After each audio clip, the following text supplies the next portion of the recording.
Voice of America, and live from the G&D Show studios, this is your Ghostman and Demon Hunter Show.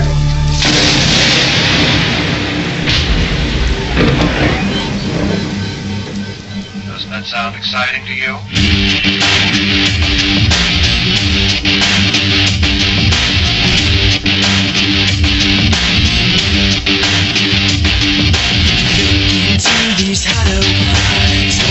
Hey, welcome back, Shadow Nation, to the one, the only, mystifying Oracle of Radio, your Ghostman and Demon Hunter Show. Demon Hunter! That would be me, sir. I am here. You are here, and you sound great. Welcome back, Shadow Nation. It's Sunday night once again. Hold on to your hats. We got another great episode for you tonight. And I hope it all goes out without a snitch, without a niche. Glitch. Oh, yeah, wouldn't that be something? It'd be amazing. It would be amazing. We got a little bit of a late start tonight, guys, so we apologize for that. Sometimes in live broadcast, you do have things come up, and we shall overcome. Isn't that what you're supposed to say? Yeah, sure. That's the ticket. Well, I tell you what, Demon Hunter, we better go ahead and get into the guest, since we're short on time. What do you think about that? Oh my gosh, it's like we're not even us anymore. I know it. We're throwing off the whole game plan. Without further ado, Shadow Nation, listeners around the world, tonight's guest. Author of the books, The Fierce Unforgiving Muse, Shrunken Heads, Bugs, and also a writer for Star Trek Voyager, the hit sci-fi thriller. Tonight, Gregory L. Norris stops by the studio, guys. He's going to tell us the inside scoop on how it feels to write screenplays, scripts for Star Trek Voyager, and epic, soon-to-be epic novels like The Fierce and Unforgiving Muse, which is kind of like Edgar Allan Poe meets Frankenstein, I hear. All that and much, much more tonight with author, writer Gregory L. Norris. Yes, Gregory L. Norris, Demon Hunter. Stops by the studio. Yeah, good friend of yours, I hear. Right? Never met the man. Never met the man. Well, I bet that sometimes that's the best friends. You know? Every once in a while. You should know by now I don't have friends, Sean. Hey, I was telling you this week, I was on the, Let me guess, we're getting that same problem we were getting before. Yeah, we are. We're having little audio issues there, and of course this would this would be the night for that, right? Of course it is. That's, because folks, tonight is the first night you're hearing us on Action Audio. Woo! Action Audio apps, right? Action Audio apps. And let me point out right off the bat that any failures in the sound have nothing to do with Action Audio this evening. It is completely the fact that our internet has been giving us an issue this evening and doesn't want to give up the ghost. Yeah, never does happen. But anyway, you bring up a good point. Special thanks to our new home, one of our new homes, Action Audio apps. Guys, be sure to check those out. You can catch them live at all the NFL games. Be sure to tune in. You can get inside the huddle. They also cover basketball, boxing events. If it's a sporting event, Action Audio apps is there. Just get online and check them out. Special thanks to 102.7 FM The Hog, Planet Paranormal, Stitcher Smart Radio, and all our carriers around the world. And thank you. You know, I'm trying to control the sound here as much as I can, Sean, and it's making me forget which button to push. It's the hog button. There's too many buttons. There is too many buttons. 102.3 or 102.7 FM The Hog. There you go. I got the button for you. Oh, anyway, I was telling you, Nathan and I, we worked the late shift, the graveyard shift, if you will. It's kind of fits our show anyway. But we get home, we spend a lot of late nights doing research for the show and things like that. And last night, I was kind of stumped on things to talk about today. And Nathan and I were talking a little bit during the day. And when we get off the phone, I checked out something on YouTube. I was surfing around. A lot of you people might like to do that when you're online. Just go to YouTube and you watch a lot of things that remind you of the old days when you were kids, ABC Weekend Specials, stuff like that. Anyway, Nathan, I stumbled across It was Mysteries and Tragedies. It was an old show from the 80s, early 80s, or maybe mid-80s, I don't know. But it covered something called Our Gang. There was an episode, and it said the horrible fate of Alfalfa. Yeah, Alfalfa, believe it or not. The Little Rascals, everybody loves them, right? I grew up on the Little Rascals. I know you did. They had the dog with the little circle around the eye, and you had all these kids doing their hijinks and all these funny things on the street, playing around, having fun. And you had Spanky, Alfalfa, Buckwheat, Otay, right? You had all these different people, and they would go around, these kids, and they'd get into all kind of mischief and try not to get beat up by bullies and stuff like that. So I used to come in. Of course, I didn't see it in the first run because I think it ended in like 1930 or something like that. I don't know, maybe early 1940s. But I remember watching it on the 4 channels we had back in the late 70s, early 80s, man. You know, the pool model, floor model, pull knob, Zenith television where the clicker actually clicked. Click, click, click, click. Anyway, I started watching this to see Alfalfa. I was thinking Alfalfa, the kid with the hair up in the back. You remember him, right, Demon Hunter? Oh, yeah, I do. Yeah, had the 3 freckles on both sides of his cheeks, and he had the piece of hair that would stand up in the back. I worked long and hard to try and get my hair to do that. You thought that was a ladies' man look, did you? I thought that was the look, man. Alfalfa and buckwheat or alfalfa? You wanted your hair. Buckwheat was a Never little bit. pull off the buckwheat. That's true. But I started watching this, and they had the director on. He must be like 180 now. I don't know. Looked like remember Beetlejuice with the shrunken head at the end and the big suit? That's how this old man looked, man. And he was talking about the curse of the Little Rascals and all these things that went on behind the scenes. You would not believe, man. You would not believe. He said one day he was on the set, and he was filming. And he was going through the lineup, and he was panning with the camera, and he noticed his assistant was pulling on his arm, and he's like, "What are you doing? You know, we're filming live here." And she goes, "Look, look." And you remember fat little Spanky, right? Little chubby kid? Oh, yeah. With the hat. I forget what you call those hats. But went all the way to the end when he panned with the camera, and there was Spanky holding his genitalia. I'm not kidding. Spanking. His Spanky was spanking. Spanky. Yeah. Apparently he was in the wrong line of entertainment. But no, here you got a kid. He was probably, 8? And he's holding his junk right there. Gave a whole new meaning to the Little Rascals. You know what I mean? At least one of them. Yeah, and I guess there was a big curse. I mean, remember Froggy? He used to go, "I'm okay." He had that frog voice. I worked long and hard to sound like Froggy, too. So now you got that going for you. Alfalfa, and you want to be the frog kid.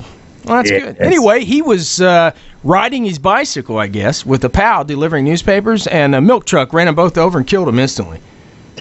Yeah.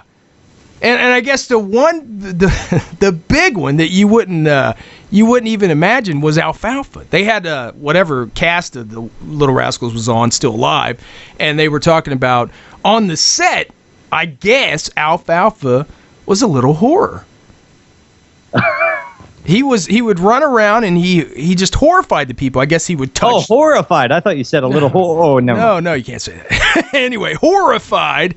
Guess I should pronunciate, but.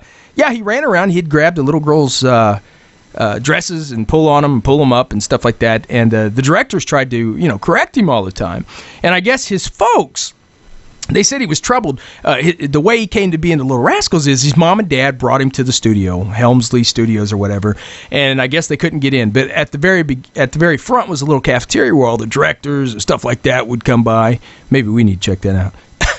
And they put Alfalfa and his brother like up on a stool, and he started playing the guitar and singing and everything. And I guess one of the directors seen him and said, "Oh, we got to sign you." So they signed him right away, and they brought him in, and they didn't know much about him. But I guess he was troubled because his parents were drunks, and he had to support the family.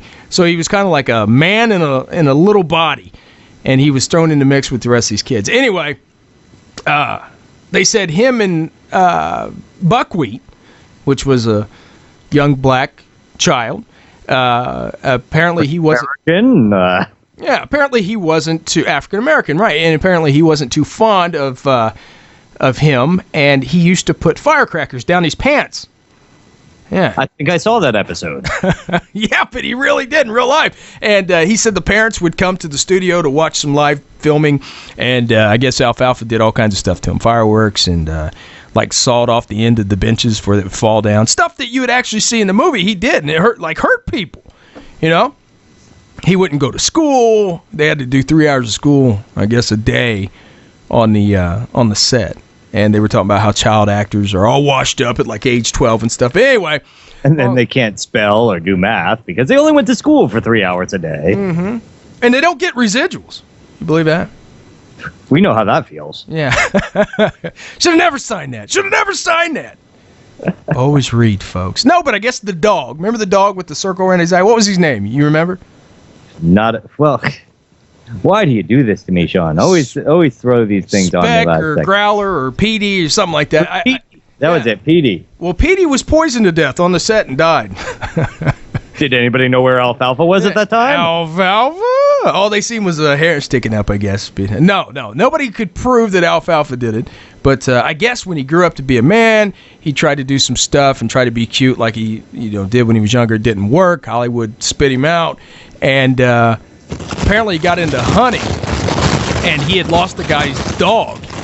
And the hunting dog. And he put out a reward for $50. Anyway, long story short, he felt cheated that he had to pay the guy's reward to get his dog back. Went to get the money back, I guess, with a pocket knife. And that was it. The guy blasted him away. So that was the end of Alfalfa.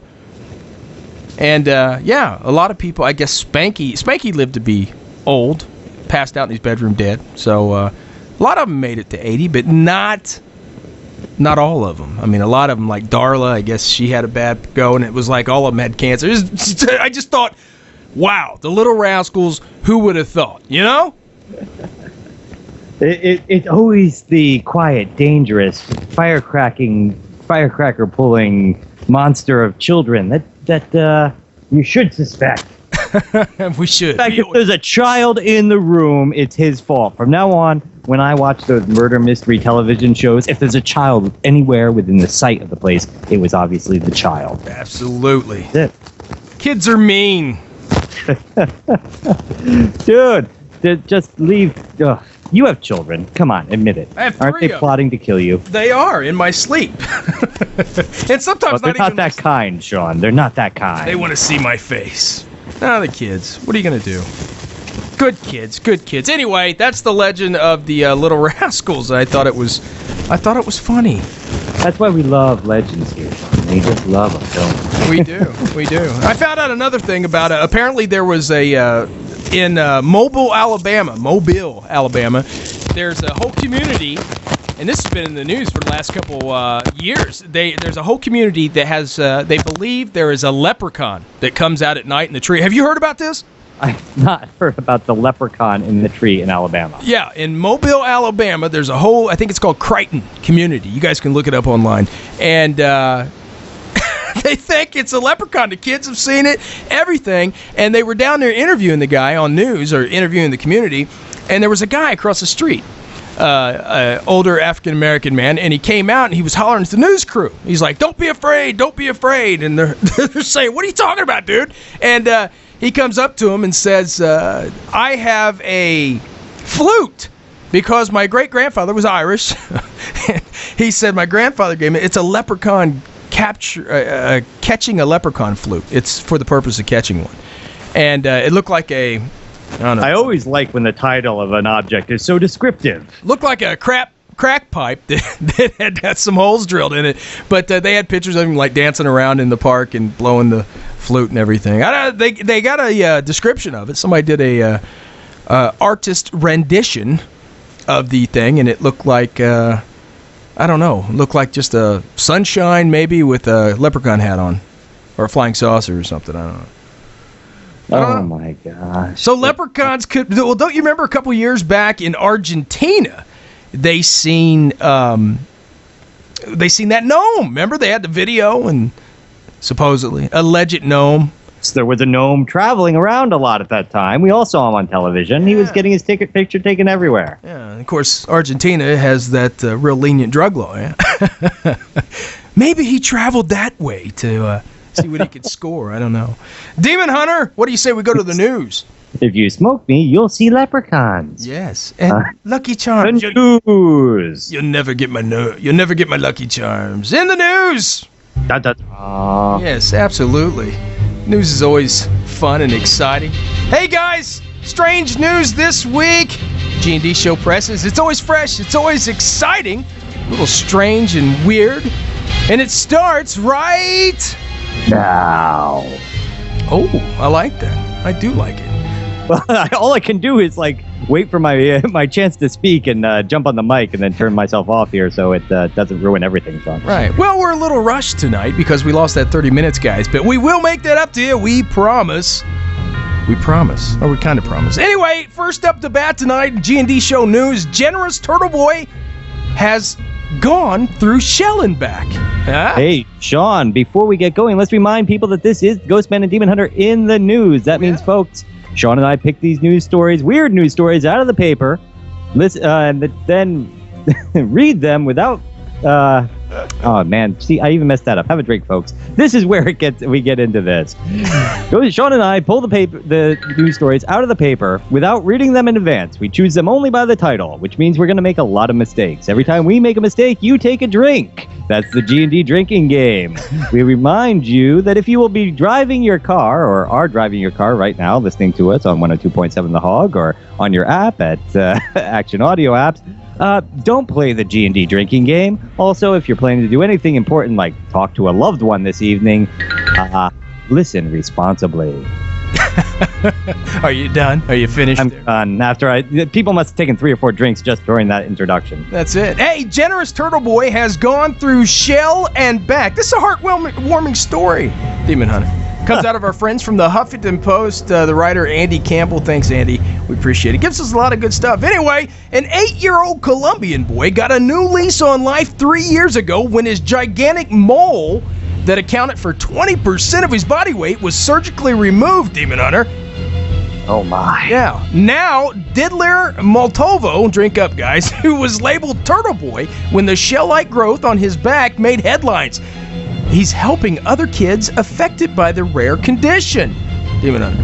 How is he doing this, Sean? I don't know. The Daily News reports on Moltovo and his mother's. They appeared on Thursday on the ITV morning show. His mother, Lutz, said he felt very bad before the surgery. It impeded him from doing a lot of his activities he enjoyed doing. When he heard people calling him Turtle Boy, he felt very sad, and he would ask, "Why do I have this?" It was a very difficult question to answer. We always had hoped that something would be done, but apparently they haven't been able to do anything yet. Doctors diagnosed him with in 2011 with congenital Go ahead, Sean. Everybody wants to drink. Melanosity, drink up, guys. Nevus, a rare mole condition. Worrying that the growth might become malignant, surgeons in the UK removed it. Moltovo was speechless when he got to see his normally shaped torso. That's awesome. Not only is he a happy kid these days, but he's been traveling from his Colombia home to the UK to meet and cheer up other people affected. And that's what CNN had to say about that. Good job. Good job, man. That's great. That's a heartwarming story, Demon Hunter. Has he been challenged to any races by Bunny Boy? Oh. We love you. Sean, it's that time in our show where we have to take a 2-second break. It doesn't affect you folks listening to us right now, but it's so that those of you listening to us on 102.7 The Hog can get those important commercials, and we'll be right back. Hey, welcome back, Shadow Nation, listeners around the world. We are right in the middle of today's strange news. We just finished up the story on the Generous Turtle Boy. He's doing really well. We give you all the best, Turtle Boy. Keep helping, keep trucking along, baby. Hey, Sean, also in the news today, get this. Yeah. You know how you're always trying to find that perfect gift for your kids at Christmas time? Not really. You mean you've never gone hunting for a talking Elmo? Maybe when they were little, but now they just say, "I want," so I know exactly. Money. Yeah. Well, hey, Sean, here's a new twist on Talking Elmo. Have a drink, folks. Live birds found in Elmo doll at U.S.-Mexican border. Oh! This comes from the Associated Press and ABC News. Federal agents inspecting a couple's baggage at the Arizona entry post at the U.S.-Mexican border found 2 live parrots Okay. inside an Elmo doll. Oh. The Customs and Border Protection said that the agricultural specialist found the birds on July 1st after cutting open the doll when an X-ray revealed something unusual about the contents. Okay. Seizing the birds, they were placed in quarantine and transferred to a Department of Agriculture holding facility, while the couple was fined $300. Like the beans! The border agency says birds entering the country are regularly regulated because they can carry viruses and bacterial diseases. Well, I have 2 things that I want to talk about with this, Sean. Yes. 1, these parrots, don't they sell for like thousands of dollars each? I think so. What was it, a macaw or something like that? It doesn't say, but I just I'm looking at this going, well, if the birds sell for a lot more than this, isn't it worth a $300 fine to try and sneak them in? And 2, if they carry so many bacterial and viral diseases that we have to worry about it, why aren't there guys at the borders with guns shooting down birds when they try and cross the border? I think PETA would have something to say about that, wouldn't they? I don't know. Oh yeah, sorry folks at PETA. Don't send us your hate mail. We're just joking. Don't cut us. Don't cut us, man. Don't cut us. Yeah. I cut you, man. All right, Demon Hunter, we are a little bit off. Would you like to go to our next segment? I just wanted to point out one other thing, Sean. I'm not going to read this story, but I did want to mention it. You know my fear of sharks. Oh yeah, this is a good one. Yeah, you're scared to death of them. Goldfish. I'm scared to death of sharks. They have come at me before, man, and I know they're just waiting for me. And I have proof because they're swimming all up and down the coast of New England. There were 12 spotted off of the coast just recently, and they're up 42%. Oh my God! The great white sharks, their numbers are up 42% since 1997. So you can tell they're building numbers to come get me. They're looking but for now I have a new reason to be afraid of the ocean. Okay. You also know I love Florida. Right. Disney Well, World. now, Orlando. just this week, ocean swimmers flee floating gator in Florida. Okay. An alligator floating in the Atlantic Ocean sent swimmers scrambling off the Omad by the Sea near Daytona Beach. Have a drink, folks. I'm sure I got it wrong. Aaron Smith of Tallahassee told the Daytona Beach News-Journal she first thought it was a piece of carpet that was floating nearby her family, waiting in the ocean on Monday morning. So soon a man further out on a sandboard let them know it was an alligator, and everybody headed for the beach. The lifeguards got everybody out of the water, and the gator vanished under the top of the waterline. Wildlife officials say alligators prefer fresh water, but can tolerate salt water for hours or even days. Okay. So the newspaper also said that 2 other alligators were sighted just down the beach on the Daytona Beach shoreline. So, Sean, ocean, bad. I'm never going near it again. See? I'll have those dreams tonight. Last week, it was the mosquitoes, and this week, it's the sharks. The alligators. Alligators. How do you feel about... I was listening to that story the whole time. Hey, how do you feel about goldfish, Liar!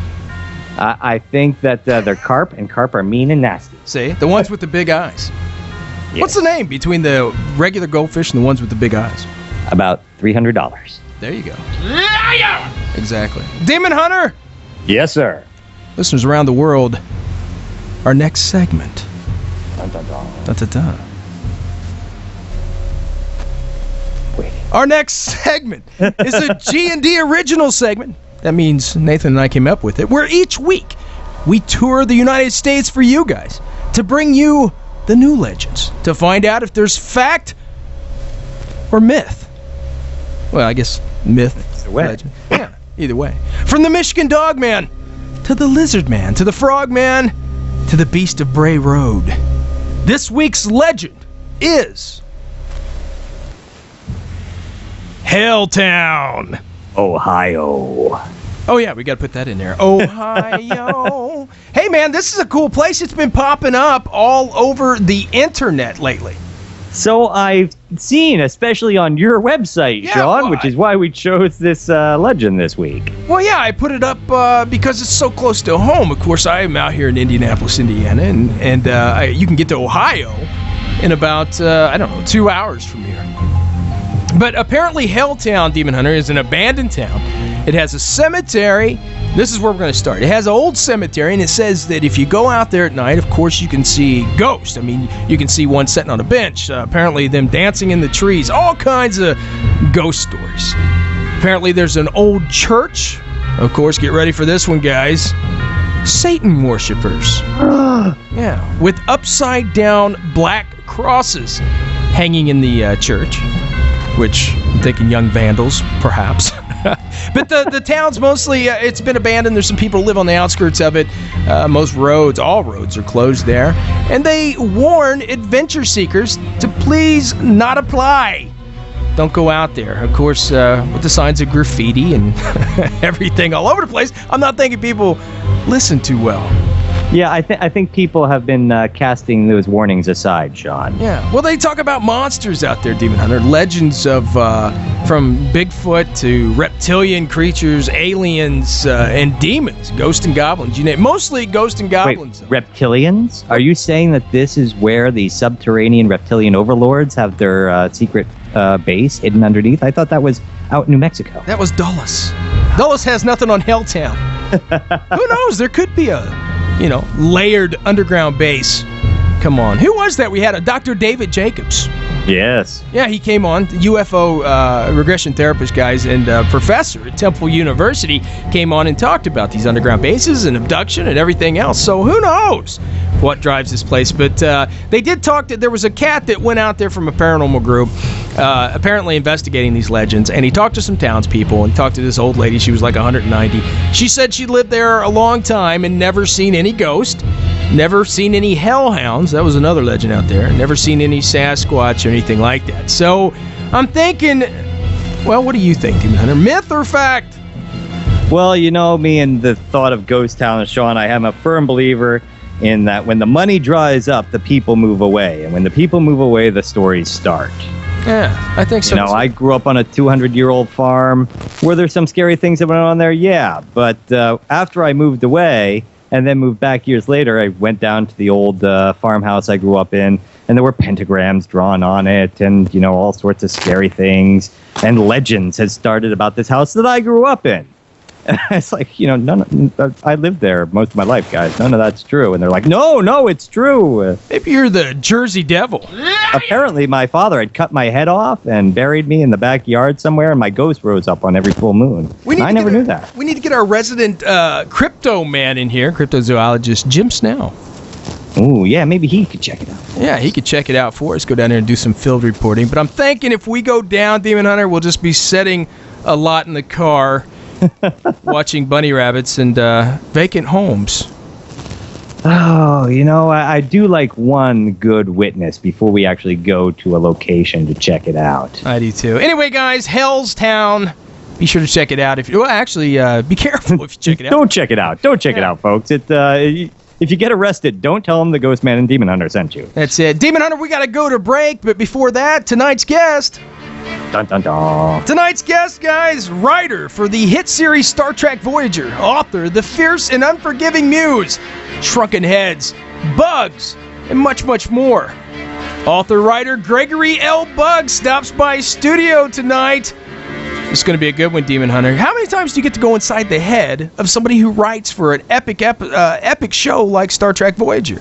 Well, what really got me was reading his bio and realizing that he wrote the trivia book on Buffy the Vampire Slayer. Yes, he did. That's important to me. Oh my gosh, yeah, Buffy, man. Hey, tonight's band, Demon Hunter, Moonsville String Band. Special thanks to them. The name of the song, Return, guys. We'll be right back.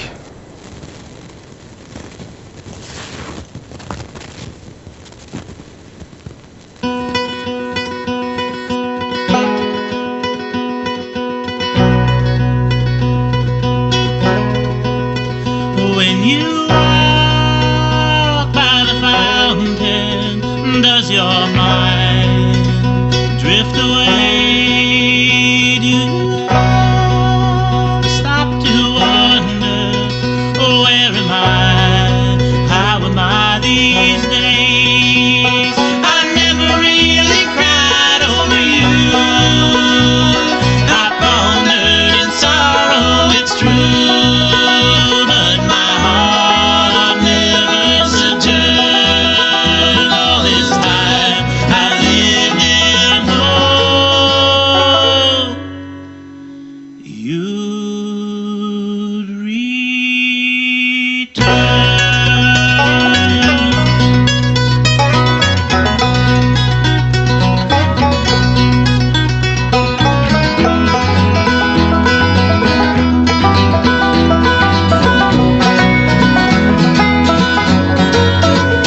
Where you are, there my heart is. Where you are, there my dream.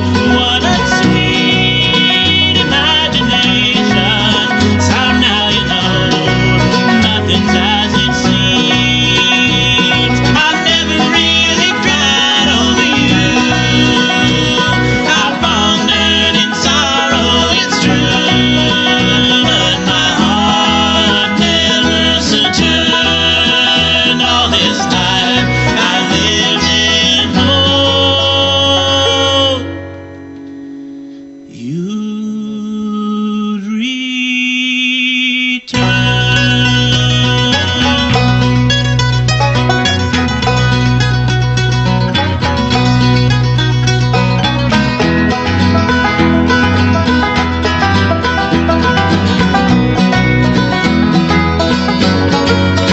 I have seen the road I'm walking. I have been here before. I have tasted your rejection, but still am I the lonely troubadour. You'll never see me cry over you. No, there is not a tear in my tune. No, my heart will never sojourn. All this life I lived in hope you'll return.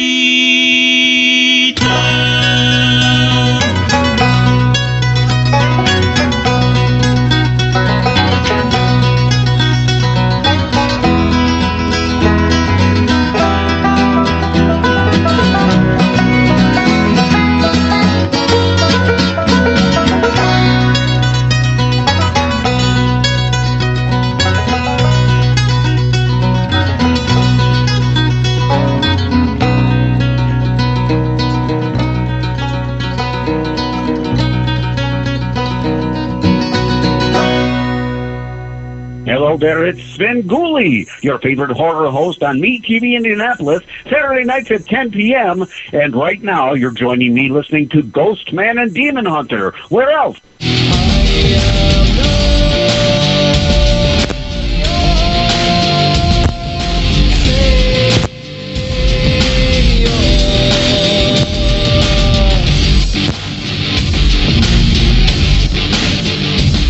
Hey, welcome back, Shadow Nation, to the one, the only, mystifying Oracle of Radio, your Ghost Man and Demon Hunter show. Tonight's guest, he's a writer for Sci-Fi Magazine. He's also worked on the hit series Star Trek Voyager. He's also the author of Bugs, Shrunken Heads, and much, much more. Please help us welcome, Shadow Nation, to studio, Mr. Gregory L. Norris. Greg, what's going on, buddy?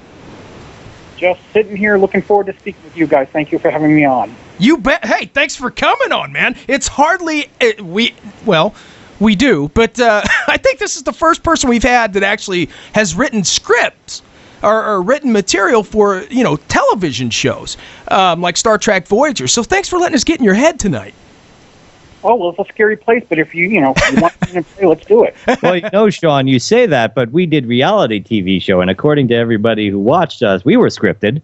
Yeah. Oh. Yeah, absolutely. But Greg, thanks for coming on tonight. You've done so much. You wrote the books Bugs, Shrunken Heads, and what's the latest one you've done that kind of talks about, or is kind of the way of Poe and people like that? Do you mean TV or writing in general, or the books? author. I'm sorry, the books you've authored. Yeah.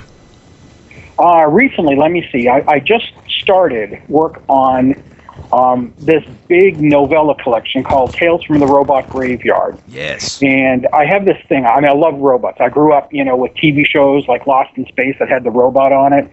So it's like one of those things that I'm always fascinated by. But what's really neat about this book is I get to touch upon human social issues with a canvas of robots. The cover has been done by Eric Chu, who is the conceptual artist on the new Battlestar Galactica. He redesigned the Cylons, the Galactica, the Cylon ships, and he did the cover for this book. And the other neat little bit of celebrity bling that goes on, on the title of that particular collection is I got blurbed by Amy Howard Wilson, who was the woman who did the voice of Nova on the Star Blazers anime. Oh, okay. So that's kind of a neat thing that I'm working on now. I just put to bed a collection. It was an anthology called Bugs, Tales That Creep, Slither, and Crawl. I have a story in that, but I also edited the collection, and that's a pretty scratchy volume, I got to say. That's coming out at the end of the month. And today I put to bed a short story that's going out to one of my editors, and yeah, it's pretty kooky. Now, I love the cover of Bugs. Who came up with that? That is so cool. Yeah, it is. That is, the cover artist is also one of the authors. He does artwork as well. His name is MJ Preston. He's got a great story in that book. The artist who was on that, the actress, the model on that cover, that happens to be his wife. Oh, wow. Hey, Greg, we're going to have to take a 2-second break in just a second so that our friends over at 102.7 The Hog can go to their break right now. But I just want to point out, Sean, that we are in dangerous, dangerous territory here. We are. Because you realize that we are now played on Action Audio Apps, which is downloaded by sports fans, and we're talking sci-fi. So we're in dangerous territory. But hey, Sean, let's take that quick 2-second break, and then we'll be right back.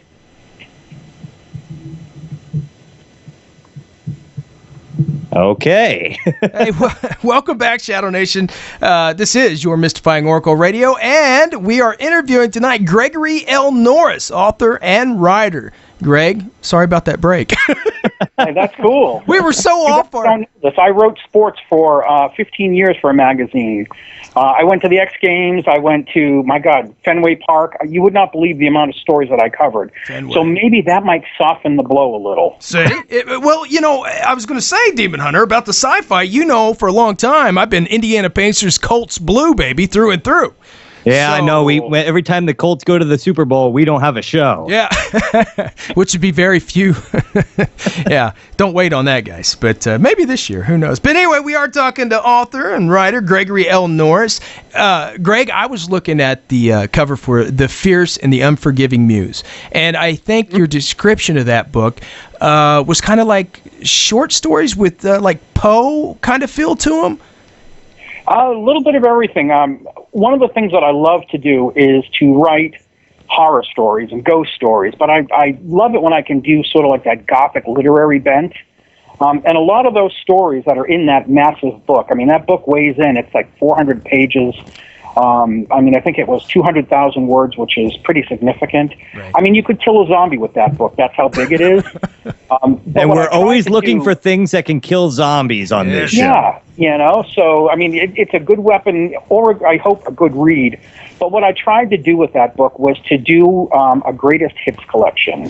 One story, you're in ancient Abydos in Egypt, and, we're dealing with mummies. And then the very next, you're dealing with a guy who just pulls all his possessions out of storage, only there was something in the storage bin that came back with them. So that's what I tried to accomplish with that book, is sort of a gothic literary, greatest hits, if you will. Sounds kind of like the Karen Black, the, what was that, the House of Terror? What was that? She had 3 stories with that little doll. Yeah. Trilogy of Terror with the African Zuni fetish doll, yeah. Oh, yes. That one still leaves me a little worried. Like, that That movie, alongside with Don't Be Afraid of the Dark, Mm-hmm. and the little troll in Cat's The little Eye. trolls, yeah, hiding in the flower vase. Hiding in the cellar, yeah. Trolls, I was raised Pennsylvania Deutsch. Trolls still my only real fear. Put me in the woods with vampires, werewolves. They're all sparkly anyway. It doesn't matter. But unicorns. But no trolls, man. I can't take trolls. Yeah, pretty creepy. There's actually a tribute to that particular trilogy of terror in my book, and it's a story called Grin, which is Grinn, 2 N's, and it's a doll. It's a spooky doll story. Ooh. So I'm still terrified of that movie, 40 years later. See, I can't take dolls, Greg. I grew up in a home, and my mother, and I hated dolls, and this is probably why, in our old house in the dining room, she had all these dolls with those black eyes that would just stare into my bedroom. And I can see it. The moonlight would hit them in such a way. Of course, I would collect horror masks and stuff like that and watch our late night horror host on Friday nights, and then I wouldn't sleep. I find dolls frightening too. Anything with teeth. Yeah. Well, the worst part of that is that my good buddy Sean here, who I think we're having a little bit of that audio feedback again.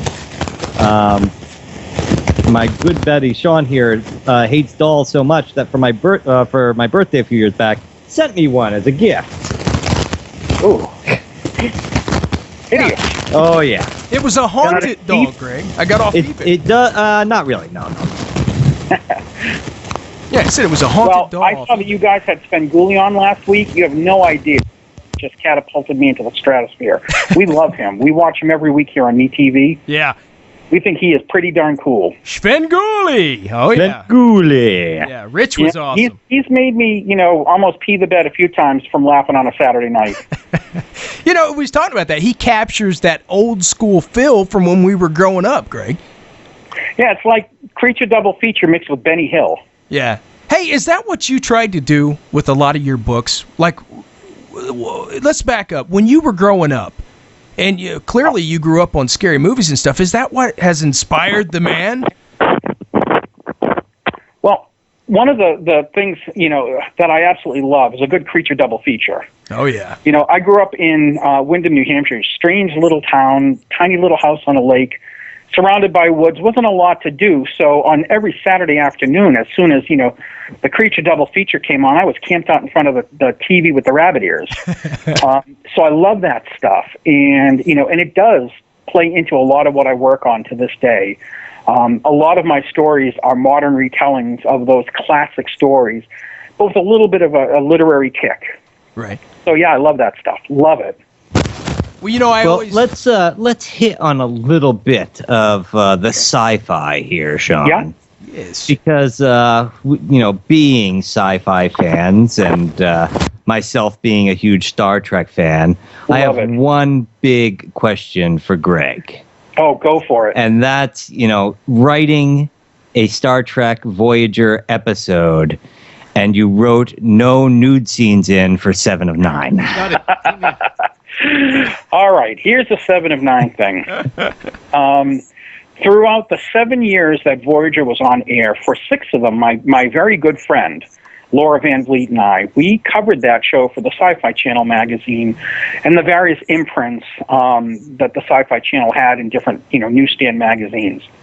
That's how I broke into writing for the show with Laura, because we knew the executive producer and the creator, Jerry Taylor. Now, we continued to pitch after we sold, and we continued to write articles for the national magazines after we sold. And the one person who never, ever on that show ever gave us an interview was 7 of 9 Jerry Ryan. She was the only one. Everybody else, I still have all their phone numbers. She won't take my phone number either. She won't take my calls, nothing. But I guess she didn't do interviews. It was really funny. In conversations with Kate Mulgrew, she said, "Have you spoken with Jerry yet?" And I said, "No, she doesn't do interviews." And Kate Mulgrew was, "Well, that's weird." Mulgrew, by the way, was always and is always available. She is wonderful. She's a good lady. Hey, get that name and number, Sean. We'll need to have her on the show. Hey. Yes, no nude scenes for 7 of 9, though we did give Janeway a romance in one of them. Well, that was Janeway. Hey, Greg, how does one write for such an epic TV series like Star Trek Voyager. I mean, I guess it helps to have the connections in the field, but I mean, how did you get involved in that?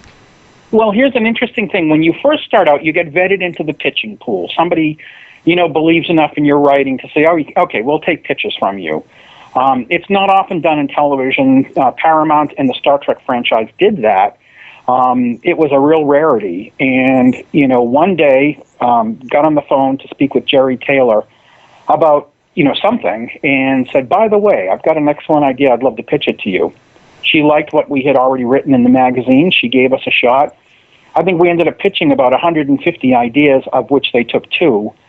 But what they do at the very beginning, when you get in, they give you this like the secret handshake, which is they give you the directors and writers Bible, which has everything you need to know about Star Trek if you were coming in there and hadn't ever seen an episode or heard of it in your life. Right. And so you sit down with this incredible encyclopedic thing, which I'm looking at as we speak, on one of the shelves in my office, and you run through it, and then what you try to do is create interesting stuff that hasn't been done before. You take a character that maybe hasn't been on the canvas as much as others, and you try to do something interesting. The second story that we sold, which was the episode Gravity in the 5th season, initially was a Neelix episode, and then, of course, in committee it gets changed and it became a Tuvok episode. But that's how you start, is you go in there with a fresh idea.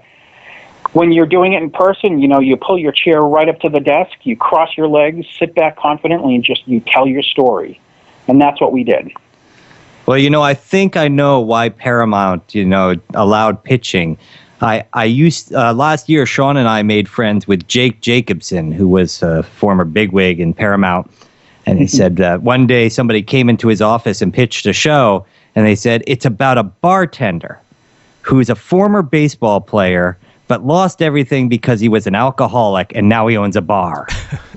And he said, who's going to watch that? And almost canceled the whole thing. So they're big on pitches. Sure, absolutely. Well, I've gotten really good at it. I can throw out a log line in 2 seconds, and that's so important, is being able to boil it down so that your idea can be said in a sentence, just like you're reading the TV guide. Well, here's a good chance for us to give people an idea here, Sean. If you're willing to do this with us, Greg. Scotty, beat me up. Sean and I had to learn the art of log lines, and for everybody who doesn't know what a log line is, if you're making a pitch to a network or a producer or something like that, you basically do what's called an elevator pitch, and you have to find a way to tell them everything there is to know about the story. If you got in an elevator with them and we're going from the first floor to the second floor, how fast could you tell them the whole story? Yes. So, Greg, would you be willing to throw out a couple logline pitches to show people what they mean? Pick a show, tell us the logline, and then tell us what the show is. One for us. Absolutely. All right, here's one. A starship is lost in the Delta Quadrant. Boom, there's your Star Trek Voyager one. Let's think about this.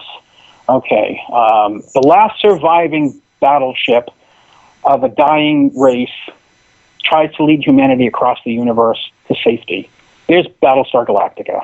So that's the log line, and people try and get creative with them, but it's really got to be simplistic. Oh yeah. Yeah, absolutely. Well, I'll tell you, for Counterpoint, which is one of the Voyager episodes, the log line was so simple, and yet it said everything. It was Voyager acts as an underground railroad to save the persecuted people of a dying race. And they took that, and instantly, Nick Sagan, who was Carl Sagan's son, that was who we pitched it to. Oh. Boom, he said, it's Anne Frank in outer space.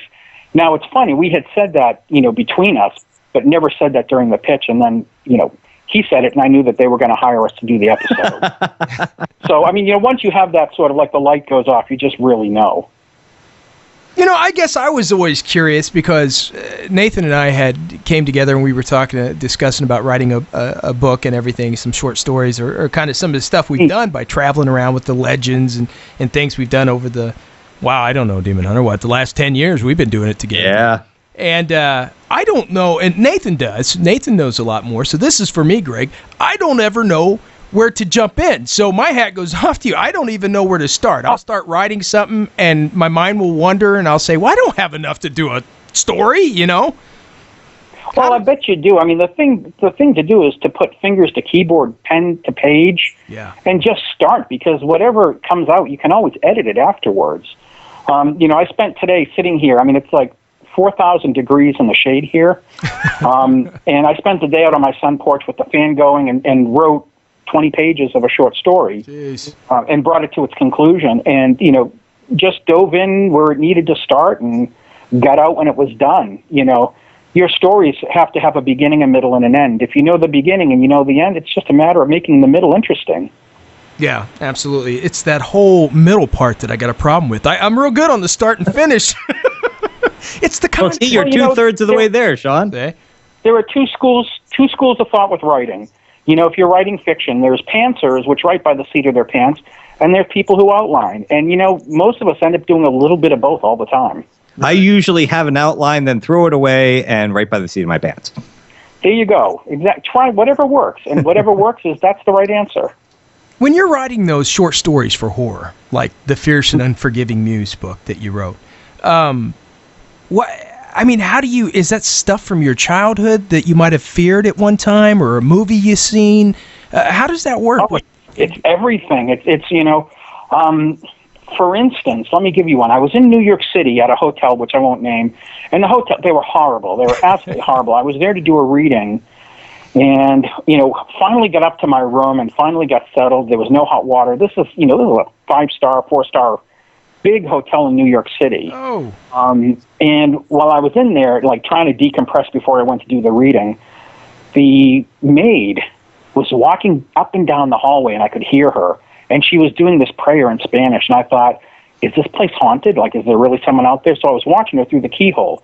Well, 10 seconds later, I'm sitting at the desk in my room that has no hot water, and I'm writing a whole story. That story is in Muse. Oh, nice. So really, it's everything. You know, it's wherever you go, there are ideas everywhere. And she was your muse, Greg. Strangely enough, in that instance, she was, I guess. You know, so yeah. That's the story that's called Veneer in there, by the way. So, I mean, there's stuff everywhere. You know, the whole world really is the writer's oyster. Well, I have to throw this in here, Greg, because you know, being a Buffy fan that I am. Yeah. Oh yeah. The handbook of all things Sunnydale, the Q guide to Buffy the Vampire Slayer. Yes. The Q guide to Buffy the Vampire Slayer. Is that a Star Trek Next Generation throw in with Buffy there? Or? No, actually, it's written. The Q part is for queer. It's really for it's sort of an alternate lifestyle take on all the reasons to love Buffy. Well, that makes sense, considering you only can see Buffy now on, like, I think the Logo channel or something like that. All Buffy all the time. Yeah, that was a great series. But what made you an expert on Buffy? Well, I wrote for several years for the Sci-Fi Channel's magazine, so I had a pretty decent understanding of the landscape. And this is in addition to having grown up on every good classic science fiction TV show there ever was. And when I was asked to write this book, I got the joy of watching every episode again from start to finish. So I had like that whole fresh second take. So I guess that's the genesis why, is because I sort of have all this useless science fiction knowledge in my head, and somebody decided to take advantage of it. Now, how's it feel to be sitting on your couch watching Buffy or Star Trek Voyager and see the actors totally read your lines and stuff? Let me tell you something. Here's an interesting aside on that. Last summer, we have this local New Hampshire, it's the whole state. It's a TV lifestyle show called Chronicle, New Hampshire Chronicle. They have one in Boston, which is really all of the rest of New England. Yeah. So one of the reporters read an article about me that was in a local newspaper. They came up here to film a segment on my career. We actually acted out a scene from Star Trek Voyager where I was Tuvok and he played Lieutenant Paris. It was incredible. And then it was broadcast on TV with me holding my ears up like a Vulcan.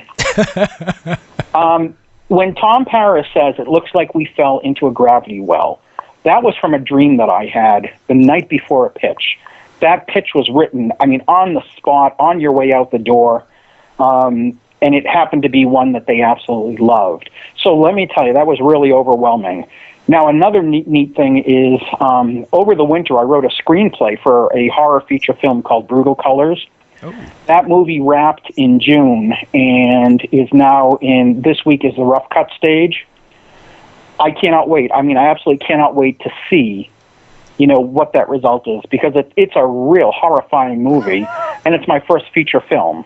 Oh, wow. I'm working on a second one now, but I guarantee I'm going to probably be jelly when I see that, at the premiere. Either that or you're going to be walking out saying, they murdered it! Well, I have great faith in the director, and what's really neat is the guy who's doing the cutting. The editor, his name is Miklos Wright, and he works for Dick Wolf on all those Law and Order shows. Right. And he's done like 7 feature films, I mean major ones with Kevin Costner in them. And he's the one who's cutting this film, and I just can't wait to see what he's done. I've heard what he's done is fantastic. We had Greg, author Max Brooks, son of Mel Brooks, and author of World War Z, come on. And it was so cool, man. He came on and he was talking about World War Z and everything, and he said, "Don't ask me about the movie, guys," when we were in break. He said, because I'm going to be sitting there with you guys watching the thing, and if it's a huge turd, he goes, I have nothing to do with that. And a lot of people said the book was a heck of a lot better than the movie. Funny. I was one of them. Yes. And I hear that more and more. A lot of people, even with The Shining, I've heard people say, which, is sacrilege. They said the book, which is amazing, Stephen King, the movie discredited the book. It was just, they said it was awful compared to, what was there in the reading and, the late night. Well, both versions were amazing. They were, enjoyable for what they both are. Right. What do you think about that, though, with the screen adaptions? I mean, how much do they have to change? Why do they always have to change what the author puts into a book to, I guess, adapt it to a screen? I mean, I know the length and everything, but a lot of them change the filling. Well, I'll tell you, one of the things that people don't understand, in those two different, media, is that when you're a writer and you're writing your novel, you're writing you're by yourself. You're doing that, in your sun porch, in your shorts and a ripped T-shirt. When you're writing, for TV or film, it's writing by committee. There's always a committee, and every person, there has a say in what happens, and that's why things change. The episode Counterpoint started out as it was called Dark Hiding. That was the title Laura and I created for that Voyager episode. Then when we got our contracts, it was being referred to as Refugee. By the time you saw it on TV, it was Counterpoint. And that's just the most minute of all facets to, to television or film. Well, one thing Sean and I have learned over the years is the committee, because as we stood there in front of the committee directing us on camera as we filmed a comedy, and they said, "We love everything, just don't be funny." It's we learned about the committee right then and there. Sure. But hey, Greg, before we have to wrap for the evening, because time has flown by so fast, I wanted to make sure that we got out where people can find all your great work. Oh, well, thank you. Just do a web search of my name. You'll go to, different publishers, Amazon, Goodreads. I mean, I'm all over the place. I mean, I've got, a total of maybe 4,000 published credits out there floating around in the world. So I'm very easy to find. I'm easy to find on Facebook. I'm easy to find on blog, where I maintain a writer's blog weekly. And like I said, my stuff is out there. It's very accessible. So that's the easiest thing to do is just, put my name in a search engine and you're good to go, or go to the bookstore. So Star Trek, Buffy, horror, sci-fi, and as I'm going to say this, I don't know if I was allowed to, but I'm going to say this, Sci-Fi magazine before they added the Ys. Oh, go ahead and say that. I love my favorite thing, before those stupid Ys invaded. The classic Sci-Fi. The classic Sci-Fi. All things good Sci-Fi. Greg Norris, people can find you online. They can find your books. They can find they can watch your episodes. I want to thank you for coming on the G&D show tonight. This was so delightful. I really, really had a blast, and I look forward to speaking with you guys again. This was really delightful. Can you stay on the line while Sean and I wrap up, and we'll talk to you a little bit after the show? Oh, absolutely, absolutely. Okay, Sean, I hate to say it, but it's about that time. Hey, it's time to pay some bills, buddy. I've got my wallet out. Hey, special thanks to tonight's guest, Gregory L. Norris. What a great guy. All our homes, 102.7 FM, The Hog, Stitcher Smart Radio, and of course, Planet Paranormal, and our new Action Audio apps. Guys, be sure to check that out. Catch all the Ghostman Demon Hunter shows on there. Special thanks to Midnight Syndicate, FMA, and CreativeCommons.org.